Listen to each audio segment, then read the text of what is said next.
E no programa de hoje, Dr. Francisco Gomes, que é ortopedista e especialista em joelho, que segundo aí alguns experts no assunto, nesse assunto, dizem que é de fato que quase todo mundo vai sofrer de um probleminha nessa articulação que é o joelho. Então, se a gente souber preservá-lo desde cedo, quem sabe a gente não vira estatística aí também, né?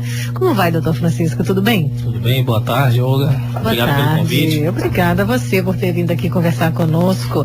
Bom, doutor, essa afirmativa que eu acabei de dizer aqui, né, que todo mundo chega numa certa fase tem queixa de dor no joelho. Primeiro pela prática mesmo, porque eu ouço isso constantemente, e segundo que tudo que a gente lê também em termos de lesões, o joelho está sempre aparecendo lá em destaque, principalmente para atletas, né? Pessoas que têm atividades assim competitivas e tudo mais.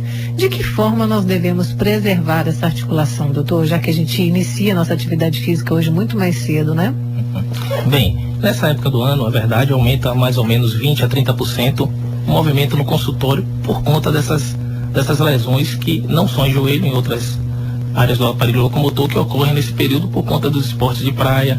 As pessoas saem mais, praticam mais esporte, e o joelho é uma articulação do membro inferior que está muito suscetível a aumento de carga, principalmente as pessoas quando estão acima do peso ideal e na prática de esporte sem o determinado preparo antes. É verdade. E aí a gente pode citar claramente como exemplo, doutor, uma prática crescente, né, que são os grupos de corrida, estão em todas as praças, as pessoas realmente se sentem contagiadas, porque é uma delícia você fazer uma caminhadinha ou tomar uma aguinha de coco nas praças aí à noite e ver essa movimentação, é muito legal, a gente acaba ficando muito estimulado a fazê-lo também. Mas é bom que se diga que todos esses grupos, essas tendas que a gente vê montadas, gente, essas pessoas dispõem de um escritório onde você vai primeiro ali fazer uma avaliação, você não vai começar correndo, você vai começar andando, depois num trote um pouquinho mais acelerado, ou seja, você vai preparar a sua musculatura, principalmente o quadríceps, né? No caso de preservar o joelho. E em algumas situações, dependendo do caso, né? A indicação é de que se frequente também em paralelo uma academia, para não machucar essa articulação, porque muitas pessoas começam com muita sede ao pote, que com 1 semana, 2 semanas já tem que abandonar o esporte, a prática. Exatamente. Não é? Exatamente. Os clubes de corrida, assim, é um modismo bom para estimular a prática do esporte, mas tem que tomar muito cuidado. Sempre, se possível, no clube, com personal ou com orientação de um profissional da área, né, seja um médico, um fisioterapeuta ou professor de educação física, para tomar esses cuidados, não simplesmente começar a correr, tem que se fazer uma planilha, tem que se avaliar a parte cardiorrespiratória também, é importante que se diga, porque antes de mais nada, né, a parte cardiorrespiratória tem que estar bem. Importante, muito importante essa avaliação. E aquele creque que a gente vai sentindo com o passar dos anos, doutor? Nós todos estamos enfadados a esse desconforto, o joelho é um deles, né? Às vezes subindo ou descendo a escada, aquele barulho horrível, às vezes nem cursa com dor, mas é um barulho que incomoda. É um desgaste da cartilagem, isso é natural que aconteça? Natural. É muito comum a queixa de crepitação no joelho. Exato, é. E muitas vezes a queixa de crepitação vem primeiro antes da dor, né? Muita gente tem crepitação e não tem dor, é uma coisa normal, é um desgaste da cartilagem, muitas vezes significa um desgaste da cartilagem, sim, uma perda daquela qualidade inicial que a gente tem da cartilagem hialina, né? Cartilagem presente no joelho e geralmente na articulação da patela. Aquilo que você falou do quadríceps, de fortalecer, também previne, não a crepitação, mas pelo menos a dor. Você melhora o envelope funcional do joelho e com isso evita a dor. A crepitação muitas vezes é inevitável. Né? Não vai mudar muito. E bom, quando chega nesse ponto aí, tem alguma coisa que a gente deve fazer uso, algum suplemento vitamínico, algum lubrificante, eu diria, não sei como é que eu vou dar o nome a isso, ou mesmo em termos de alimentação para fortalecer os ossos, porque obviamente nós, né, gente, aqui, nós todos do Sinta-se Bem, a gente espera viver até lá pelos 100 anos e bem, viu, doutor? Com autonomia, dirigindo, andando, fazendo as nossas coisinhas, arrumando a nossa casa, enfim. E nós queremos chegar lá bem. E eu sei que atividade física, alongamento são extremamente importantes, mas associado a isso também é uma boa alimentação. E exames também complementares, como não sei se é densitometria óssea, a partir dos 40? Principalmente mulheres, a questão hormonal, tem que fazer. Tem que fazer, não é? Sim. Se tiver histórico familiar, talvez até antes, não é, doutor? Geralmente nessa idade. Né? É uma questão mais hormonal mesmo, e manter atividade física, manter sempre atividade, e que também estimula a absorção do cálcio, facilita a absorção do cálcio. E em termos de alimentação, você já tem aí alguma coisinha que você acha assim, olha gente, eu como ortopedista devo dizer que isso não deve faltar na sua dieta? Tem isso? Eu sempre falo que a dieta tem que ser bem feita, né? Assim, não variar bastante os pratos. Se a pessoa tiver uma dieta normal, na verdade, não é necessário fazer nenhum suplemento de cálcio, de nada. Não, uma dieta normal não precisa, tá? Uma dieta bem balanceada, não precisa comer especificamente nada. Tem muita gente, tomo muito leite. Não é preciso você aumentar a sua ingesta de determinado alimento. Não, se você tiver uma alimentação balanceada, não é necessário. Atividade física, o banho de sol é tão importante quanto. E a gente vê muito também propagandas de cálcio, né? Principalmente voltadas para pessoas de mais idade, já numa forma estratégica também nas gôndolas de farmácias, a gente vê disposto lá suplementos, né, também de cálcio. Então a gente deve fazer vista grossa para isso tudo. Não há necessidade, a menos que o médico indique. Exatamente, se for detectado um déficit na ingesta, a pessoa tiver um déficit de ingesta, tudo bem, pode ser suplementado. Em alguns casos, em osteoporose, você usa o cálcio associado à vitamina D, outras medicações. Mas não por conta própria, achar que está precisando. Tá certo. Dessas oses todas aí, depois eu vou te perguntar qual delas faz com que a gente se afaste da atividade física ou se nenhuma delas compromete isso, viu, doutor? Mas antes vamos falar aqui com o Valnei, que está conosco na linha 2. Oi, Valnei. Boa tarde. Boa tarde.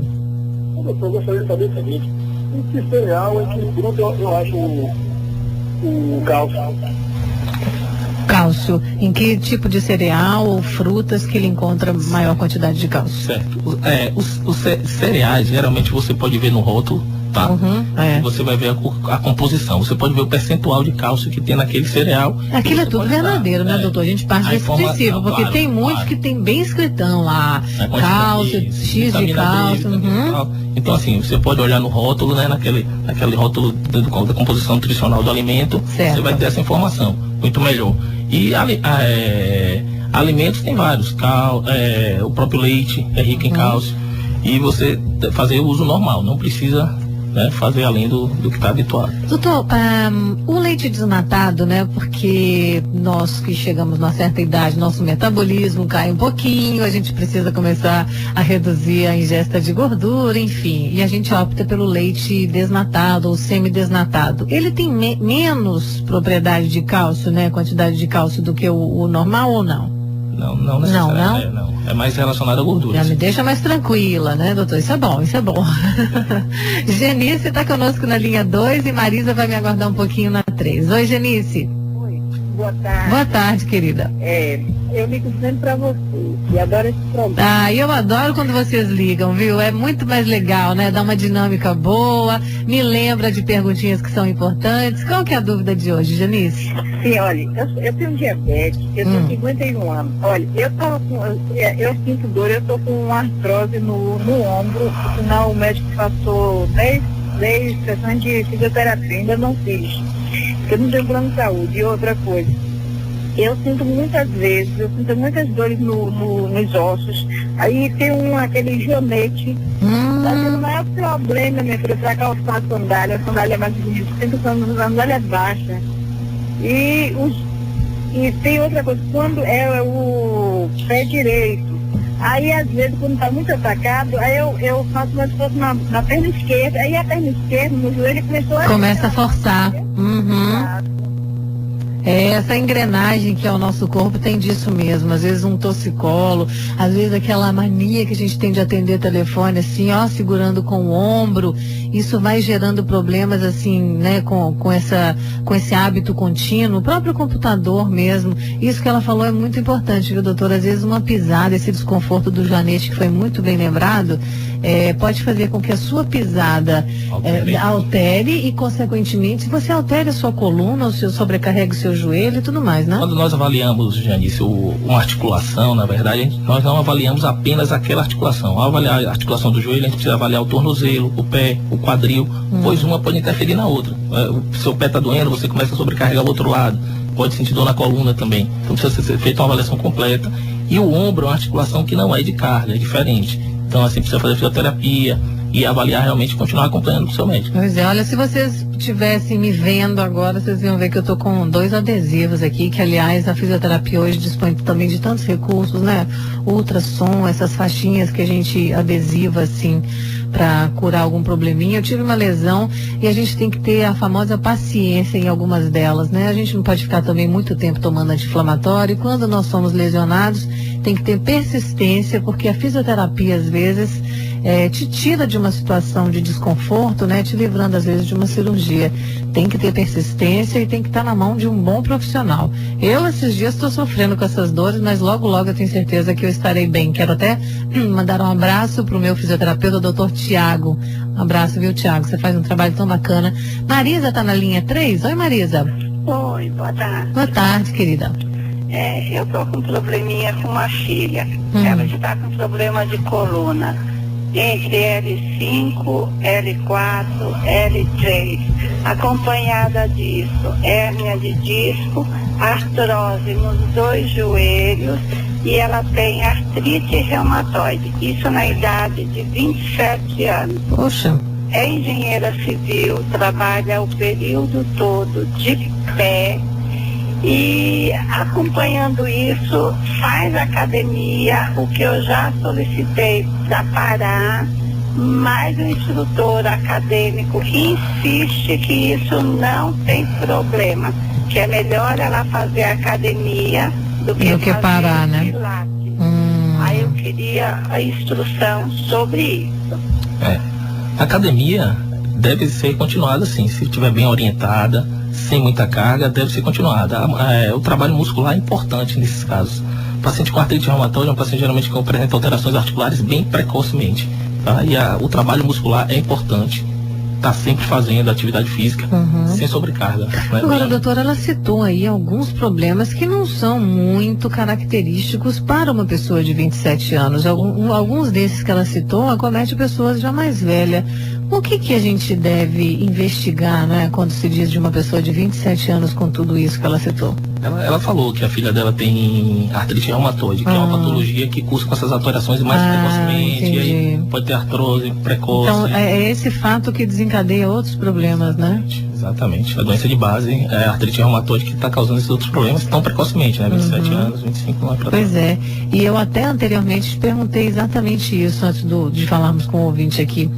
Que oses dessas aí, artrites, artroses e tudo mais, que te afasta de uma atividade física, tem alguma delas que literalmente você não pode frequentar nenhuma atividade? Na verdade, cada tipo de doença e cada articulação vai ter um tipo de atividade que você pode e outro que não. Né? Muitas vezes... Mas não tem nenhuma que fale assim, não posso fazer nada.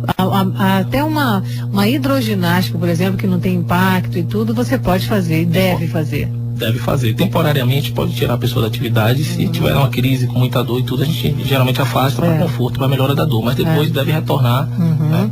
É bom que a gente tenha consciência disso também, viu? Não forçar não. O dia que a gente está muito mal dormido, ou está com uma gripe muito forte, ou está com dor em alguma articulação, deixa de ser também caixão demais e dá um tempinho na sua academia, porque tudo tem que ter limite, né, doutor? Tem muita gente que às vezes quer forçar um pouquinho, quer ir para atividade mesmo com dor e acaba piorando ainda mais o problema.